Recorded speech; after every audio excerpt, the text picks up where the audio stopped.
In the heart of the vibrant African city of Lusaka, where the streets hummed with the songs of vendors and the laughter of children, there lived a young woman named Zuri. Her beauty was the kind that stories were whispered about, eyes that sparkled like the morning sun over the savannah, a smile that could melt the hardest heart. But more than her beauty, it was her presence, her fire, her unspoken charm that drew people to her. And none were more captivated than Kofi, a young man from the same bustling neighborhood, whose heart beat for Zuri alone. Kofi had always been a dreamer. He would walk the winding alleys of the city before dawn, carrying water to his family, greeting neighbors and helping those in need, yet his mind was always with Zuri. He remembered the first time he saw her, standing beneath a mango tree, laughing with the carefree spirit of the sun itself. That moment had carved itself into his soul. From that day, he devoted himself entirely to her happiness. Every little joy she experienced was worth more to him than any treasure in the markets, more precious than any success he could achieve for himself.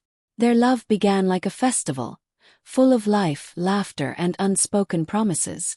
They would sit under the baobab trees, sharing stories until the stars took their place in the sky, dreaming aloud of a future they believed was theirs.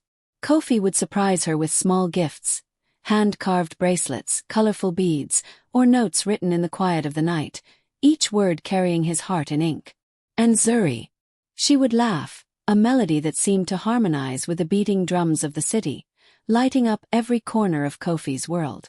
Yet, as the elders of the village often warned, even the brightest fire casts a shadow. Slowly, subtle changes began to appear in Zuri. Messages that once arrived instantly now lingered unanswered. Her laughter grew rare, her eyes often wandering to places unknown. Kofi noticed, but he reassured himself that love required patience, that storms always pass, and that the bond they shared was stronger than passing troubles. But storms, he would soon learn, can hide more than rain. They can hide betrayal.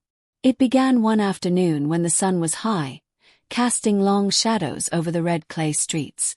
Kofi's phone buzzed, carrying a message that would shatter the rhythm of his life. A picture, a moment stolen from a world he had trusted, showed Zuri with another man. She laughed freely, her hand on his shoulder, the warmth in her eyes once meant only for Kofi now given to someone else. His heart felt as if it had been weighed down by stones. The drums in his chest faltered. The city seemed to pause, the wind itself holding its breath. When Kofi finally confronted Zuri, the words that came back were like knives wrapped in silk. She did not apologize. She did not show shame. Instead, she twisted the truth, placing blame on him for loving too deeply, for trusting too blindly. Kofi's chest ached, yet he did not shout. He did not cry. He chose silence, for in silence there is wisdom, in patience there is strength. And in that quiet, Kofi swore to himself, "I will not be broken by betrayal. I will rise, and one day, the world will see my strength." Days became weeks, weeks became months. Kofi poured every ounce of his energy into himself. His dreams, his future. Every bead he carved, every sunrise he greeted, every small victory became a brick in the foundation of a life untouchable by betrayal. Yet, through every step, Zuri remained in his mind. A reminder of love lost, a lesson in pride, and the spark that would one day ignite a storm she could never anticipate. Meanwhile, Zuri moved through life believing she had won. She laughed, she charmed, she believed the boy she had discarded could never challenge her again. Pride wrapped her like a golden cloak, arrogance like shining armor. But the spirits of destiny, as the elders say, are patient, they wait, they watch. And when the time is right, they deliver justice in ways the proudest hearts never foresee. Months had passed since Kofi first discovered Zuri's betrayal. The streets of Lusaka still hummed with the pulse of life, the vendors shouting, children laughing, drums echoing, but Kofi himself had transformed. No longer the heartbroken boy wandering the markets with empty hope. He had become a man forged by pain, disciplined by heartbreak, and sharpened by patience. Every sorrow he had endured had been carved into his character like the rings inside a baobab tree, growing stronger, taller, and impossible to break. Kofi rose each morning with purpose. While the city still slept, he honed his skills, built his reputation, and positioned himself carefully in the circles Zuri had once believed she controlled. He worked not out of anger but out of silent strategy. His strength was quiet, but unstoppable. Slowly, subtly, he began to influence the very people and opportunities Zuri had taken for granted. She believed she had nothing to fear, that her victory was absolute. Pride had blinded her, and she did not notice the river rising behind her, ready to sweep her arrogance away. Zuri continued in her world of charm and celebration. She attended gatherings, her laughter filling the air, flaunting her influence and beauty as if nothing could touch her. Every decision she made was bold, calculated to show the world she had triumphed. Yet in every choice she made, Kofi's shadow moved silently, redirecting, reshaping, and undermining her plans without her realizing it. She could not see the web of careful influence he had spun, and her confidence became the very trap that would undo her. The festival of the elders arrived once again, a gathering of wealth, power, and social influence. Zuri entered, radiant in colorful attire, expecting admiration, especially from Kofi. But when their eyes met, she felt the first tremor of fear. He no longer appeared as the boy she had discarded, weak and heartbroken.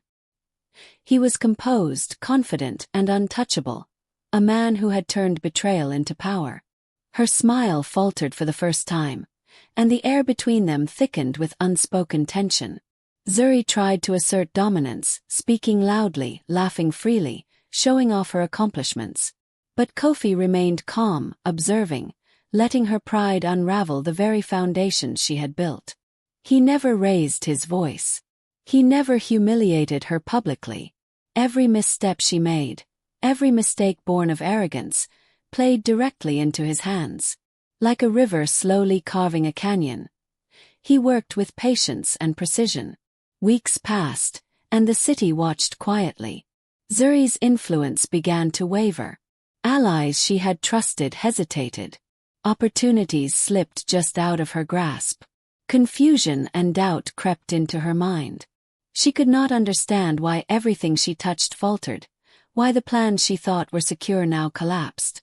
Kofi's revenge was silent but devastating, a storm hidden beneath the calm surface. Then came the day that would seal Zuri's fate.